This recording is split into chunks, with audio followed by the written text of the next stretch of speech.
Just as we establish a familiar summer routine, the end of the season begins to come into view. For many families here in the Carolinas, it's back to school already. Welcome again to the longest running and most widely watched source for Carolina business and industry for more than 17 years now. I'm Bill Walker, in for Chris William. As we've seen in recent weeks, were many analysts correct when they said the cost of oil was a bubble soon to pop? Will the price of oil continue to slide? And how has the cost of fuel affected the peak of our tourism season here in the Carolinas? We'll start our dialogue in just a moment. And then later, the president of the College of Charleston, P. George Benson. On the Carolina Business Review. He's been an educator for many years, from Rutgers to the University of Georgia, and now he's here in the Carolinas, the College of Charleston. The College of Charleston was founded in 1770 and is the oldest institution of higher education south of Virginia and the 13th oldest in the United States. Today, we're fortunate to have the president with us. We welcome P. George Benson, the 21st president of the College of Charleston, and it's a pleasure to have you on our program, Dr. Benson. Well, thank you. It's good to be here. Welcome. We've been hearing a lot about state budget cuts in South Carolina and how they're impacting many campuses, including yours. How do you see the situation right now? Well, it's not good right now. At the end of the fiscal year, the state was seeing about a $90 million shortfall to what they had expected. As of a couple of days ago, they're seeing another $140 million shortfall. So that doesn't bode well for any of our universities. With the first shortfall, we took a cut of about 3.9% to our state budget, and now we're looking forward to maybe up to a total of a 6% cut for the year. That's possible. That's tough. You've been on the job there for about a year. Year and a half. And so you're new on the scene relatively. What does that do to your plans to make the College of Charleston more service-oriented to your area? Yeah, in some ways it actually helps. I can get people's attention, get them to focus on a strategic planning initiative, which we've undertaken now. We began last December. We'll probably continue through next March. And so I am arguing as we do that to look at what's happening at the state level. We need to buffer ourselves as best we can from the ups and downs of state tax revenue. Now, you have a business school background. You've taught business at the university and college level for a number of years. What are you doing as president of the College of Charleston to strengthen the school's ties with the business community? Well, a number of things. First of all, College of Charleston is Charleston. Charleston and the college are totally dependent on each other, and they've been that way for hundreds of years. In fact, for the better part of the 238-odd-year history of the college, it was a municipal college serving just Charleston. And as recently as the 1950s, we maybe only had one or two graduates from out of state, or even one or two just from outside the Low Country. So we're closely linked in right now. But some of the things we're doing is trying to make sure that our teaching programs and our research are market-driven. Market-driven, that is, with respect to what Charleston needs and wants, what the state needs and wants, what the Low Country needs and wants. So we have programs on arts management, for example, or historic preservation, or marine biology, or hospitality and tourism, all things that are important to the Charleston area. And we're continuing to grow in that respect. In other words, looking to the market. What does the market need? What does the economy need? And we'll try to react to that. Okay. Dr. Benson, our panelists want to ask some questions. And Chris, I'm going to turn to you first because you're a Tar Heel now, but you grew up in South Carolina, so I'm sure you're very interested in the College of Charleston. Absolutely. The South Carolina Economic Developer School that's there at the College of Charleston came from a unique partnership between the South Carolina Department of Commerce and the South Carolina Economic Developers Association. You know, with that really put College of Charleston as a leader in economic development among the universities in the Carolinas.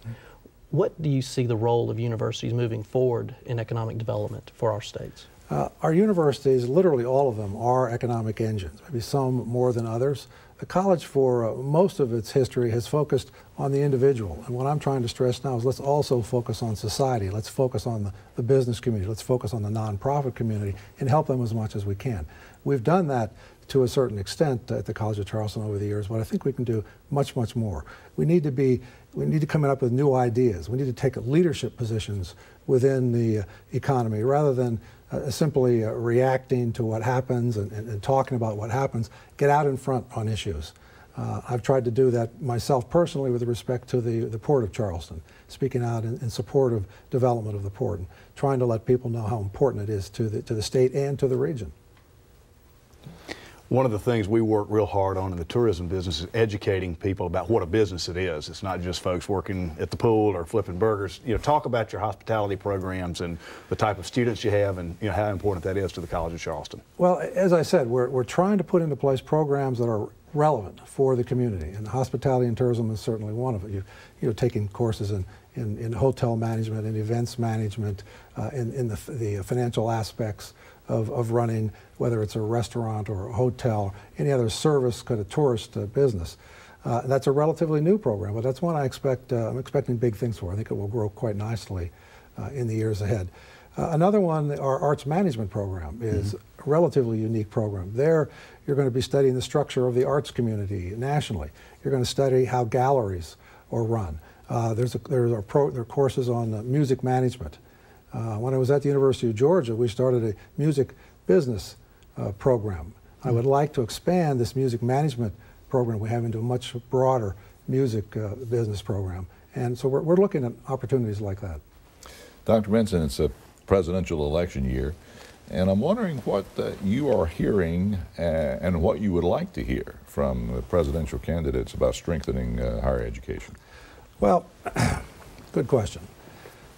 Something has happened in the United States that not a lot of people are talking about, and that is essentially the privatization of public higher education. So if I look at the University of Georgia, when I left there, or I mean when I arrived at Georgia back in 1998, they were 45% supported by the state. When I left, they were 31% supported. College of Charleston, just within the last 10 years, was supported at a 29% level. We're down to 16% now. Now, look out around the country. Look at Penn State. Penn State's about 11% support. Then University of Virginia is around 9%.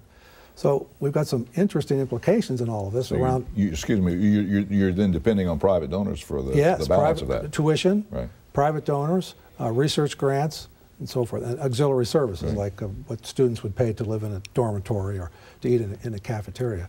But we are essentially privatizing public higher education without even a debate. And that's troubling. I had the opportunity to talk with several of the presidential candidates as they came through the College of Charleston, and that's what we talked about. I reminded them of what was happening. I was hoping to hear them say something as the campaign went along, but I haven't heard a peep out of any of them yet. Maybe I'll try again the next time. All right, good. Keep trying. Chris. You had mentioned the port. You know, since 2002, Port of Charleston has really lost ground to Savannah year after year, and that has an impact on all of us. In recruiting industry right now, particularly with the weak dollar, we've had to go and do very well in Europe in recruiting those industries. That's going to make the port so much more vital to us. Can you give us some, because I know you've studied that from both your time in Georgia and now, your assessment of that situation, not only to the Carolinas, but particularly the city of Charleston? You have to start from the perspective of recognizing this megalopolis that we are all living in. That's been called the Piedmont megalopolis, meaning, megalopolis means great city. Such as the Washington to Boston megalopolis. We've got another megalopolis developing here, and it's got two spines. So one spine runs from Nashville to Chattanooga, down to Atlanta, and on down to Macon. That spine is emerging. The other spine is essentially I-85 from Birmingham to Atlanta. So this thing crosses in Atlanta on up to Greenville, Spartanburg, on up to Charlotte, and up to Raleigh-Durham in the Research Triangle. Now that has been called the Southern Cross for obvious reasons, also the Piedmont megalopolis. We have to realize that these ports are gateways to that megalopolis. Our ports in general are invisible, except to everybody, except to the people who live on the coast or happen to visit the coast. The rest of us, all of the items that we're looking at here, the items that we're touching, the clothes, the fabrics that we wear, most of that is coming through the ports. It's vitally important. It's a key link to our future. And Charleston was founded on the fact that it was a port. It's been a port for over 300 years. The waterways are Charleston's path, and I believe the waterways are Charleston's future as well. Thank you. I want to go back to the statistic you cited in terms of the privatization. In good bipartisan, I wore my Clemson tie for Kristen, but Bill and I are both, graduates of the first state university, which was all about, and its impact in North Carolina has been allowing folks from wherever they came from in life, to get there. And what I fear is that is not as much possible any longer. And where does that debate really need to begin? You know, if it's not going to happen at the presidential level, you know, what do we need to do to make that debate heard? Because I'd like to see the business community jump into it. I don't want to wait for the government to debate it. I'd rather see the business community jump in now, working with the education community to try to make the case to the government, to our state governments, to our federal governments, that let's take this kind of slowly and let's take this carefully. Let's be sure we're doing the right thing, because you're seeing tuitions go up and up and up, and really there's no end in sight to that. And as the state support comes down, tuitions are naturally going to go up. The National Endowment for the Arts did a study a couple of years ago, you're probably familiar with it, in which they said that the number of readers in the country is declining. At more than 40% of the adults under the age of 44 do not read a book over the span of a year. Is this a byproduct of the digital revolution that we're involved in now? And if it is, do you see it as a problem? And how concerned are you about that? It is a problem. I am concerned about it. It's certainly related to the digital revolution, but I think it goes further back to television. You could look at the reality television shows today that sort of populate the schedule, and you can see your own children or other children, teenagers, the college students spending a lot of time not only online, but watching television. Those two things are very powerful forces. They're very convenient to use. They're fun to use. They're not difficult to use, and we're making it easier and easier all the time. And you just don't see as many people picking up a book and reading it, or even maybe more importantly to me, the newspaper. I'd like to see more students read newspapers. Now, we provide our students with free newspapers at the College of Charleston to encourage them to do more reading. As long as those papers are still in business, because that's another outgrowth, byproduct of the digital revolution. Good point. Very good point. Chris? Well, that brings up change, clearly. You know, what are you doing, or what plans do you have in innovative course, offerings, those kind of things that will bring College of Charleston into the future with some of these changes that we're seeing? I can't give you definitive answers today, but if you invite me back in about a year when the strategic plan is done, I can do that. But we're working on all these things now. One of the things I would like the college to become is more outward looking, connect even more deeply to the community, to the state, to the region. I'd like to see it be internationalized more so. I'd like all of our students to go to abroad. Right now, only about 21% of our students go abroad. Not a bad number, but it needs to be much higher than that. I'd like to see more students from overseas coming to the college to promote more diversity of thought and ideas. And I'd like the college to be more entrepreneurial in the sense of generating revenue. We need that buffer between what happens at the state level and what happens there in our classrooms. And as we can put together more executive short courses and programs, if we can take advantage of the Spoleto Festival, for example, in Charleston, which is a wonderful music and arts festival, why can't we offer short courses during it, before it, after it, perhaps in arts management, perhaps in fundraising for the arts, perhaps in particular topics, environmental issues and so forth?